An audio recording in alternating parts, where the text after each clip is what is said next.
மம்முட்டி, மோகன்லால், ஃபகத் ஃபாசில் மற்றும் பல ஸ்டார் பட்டாளங்கள் ஆக்டிங்கில் மகேஷ் நாராயணன் அவர்கள் ரைட்டிங் அண்ட் டைரக்ஷனில் உருவான பேட்ரியட் படத்தோட ரிவ்யூ தாங்க பார்க்க போகிறோம். இந்த மூவியோட ரன் டைம் பார்த்தீங்கன்னா 3 hours. Hey guys, welcome to cinematics. இந்த மாதிரி மூவி ரிவ்யூஸ்க்கு நம்ம சேனல் சப்ஸ்கிரைப் பண்ணிவிட்டு அட் தென் பிடிச்சிருந்தா ஒரு லைக் போட்டு விட்டுருங்க. இந்த படத்தோட ஸ்டோரி சினாப்சிஸ் என்னன்னா, மம்முட்டி டிஃபென்ஸ் ரிசர்ச் விங்கில் ஆஃபீஸராக இருக்காரு. இன்னொரு சைடு ராஜீவ் மேனன் ஒரு கரப்டட் பொலிட்டிஷியனாக இருக்காரு. அவரோட பையன் தான் ஃபகத் ஃபாசில் ஒரு ஐடி கம்பெனி ரன் பண்ணிட்டு இருக்காரு. ஆர்மியில் ஸ்பைவேர் ப்ரோக்ராமான பெரிஸ்கோப்னு ஒரு சாஃப்ட்வேர் கண்டுபிடிக்கிறாங்க. அதாவது யார் ஃபோனை வேணாலும் எப்போ வேணாலும் அவங்க பெர்மிஷனே இல்லாமல் ஆக்சஸ் பண்ணக்கூடிய ஹேக்கிங் டூல். ராஜீவ் மேனன் தன்னோட பவரை யூஸ் பண்ணி அந்த பெரிஸ்கோப் சாஃப்ட்வேரை ஃபகத் ஃபாசில் கம்பெனி யூஸ் பண்ணுற மாதிரி அக்ரிமெண்ட் போடுறாரு. இதனால இந்தியாவோட பிரைவசியை கேள்விக்குள்ள ஆறதோட பல பேரோட உயிரும் போகுது. மம்முட்டி இதை ஒரு நேஷனல் த்ரெட்னு புரிஞ்சுக்கிட்டு தன்னோட ஏர் அஃபிஷியல்கிட்ட ரிப்போர்ட் பண்ணும்போது அவரே தேச துரோகின்ட்டு முத்திரை குத்தி அரெஸ்ட் பண்ண ட்ரை பண்ணுறாங்க. அவங்கள்டேருந்து தப்பிச்சு லண்டன் போகிற மம்முட்டி ஃபுல் சப்போர்ட்டில் இருக்கிற ஃபகத் ஃபாசிலை ஜெயிச்சாரா இல்லையா அப்படின்றதாங்க இந்த பேட்ரியாட்.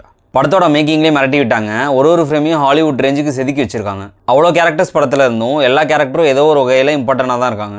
மூவி டியூரேஷன் அதிகமாக இருந்தாலும் த்ரூ அவுட் த ஃபிலிம் என்கேஜாக தான் வச்சிருக்காங்க. 10 minutes ஒன்ஸ் ஏதோ ஒரு சுவாரஸ்யமான சீக்வன்ஸை ப்ளேஸ் பண்ணியிருக்காங்க.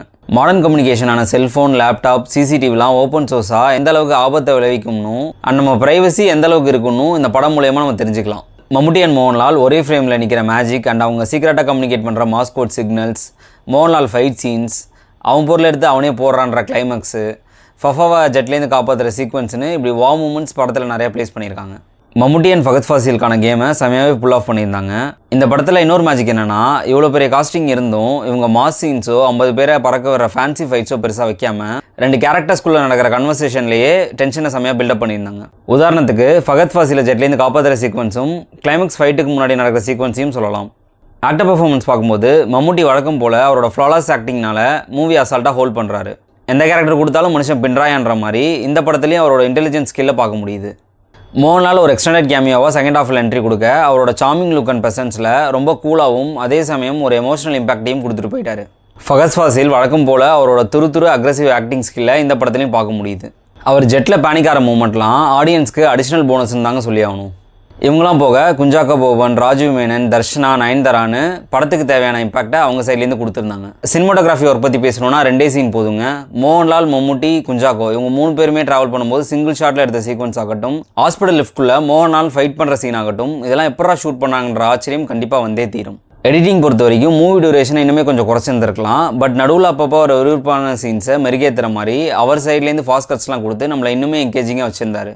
மியூசிக் படத்தோட இன்னொரு ஸ்ட்ராங்கான பில்லர் சுஷின் சாம் இந்த ஸ்பை த்ரில்லருக்கு தேவையான அடிஷ்னல் லேயர்ஸை ஆட் பண்ணியிருக்காரு. இந்த படத்தோட குறைகள்னு பார்த்தீங்கன்னா, மூவி டியூரேஷன் அதிகமாக இருந்ததாலேயே மூவி ஒரு மாதிரி லென்த்தாக தான் ஃபீல் ஆச்சு. மம்முட்டியோட இன்டர்வல் அண்ட் கிளைமேக்ஸ் ஃபைட்லாம் கொஞ்சம் ஃப்ளாட்டாக தான் போச்சு. அண்ட் நிறைய இடங்களில் சினிமாலி பட்டி எடுத்திருந்தாங்க. படத்தோட வேகத்தை டிஸ்டர்ப் பண்ணலனாலும் குறையாக தான் தோணுச்சு. கோர் ஆஃப் த ஸ்டோரியை இன்னும் கொஞ்சம் கன்வின்சிங்காக சொல்லியிருந்திருக்கலாம். இந்த படத்தோட பாசிட்டிவ்ஸ்ன்னு பார்த்தீங்கன்னா, interesting story, engaging screenplay, wonderful camera work, top notch actor performance and surprising fast cuts and music. நெகட்டிவ்ஸ்னு பார்த்தா movie duration, lots of cinema liberty and சில இடங்களில் யோசிக்க வைக்கிற லாஜிக்கல் மிஸ்டேக்ஸ். ஓவராலாக இந்த சின்சியரான வேர்ல்ட் ஸ்டாண்டர்டில் உள்ள ஸ்பை த்ரில்லர் கண்டிப்பாக உங்களை என்கேஜ் பண்ணும். So don't miss out the promising patriot. Cinematics rating for this movie 7 out of 10. Thank you guys.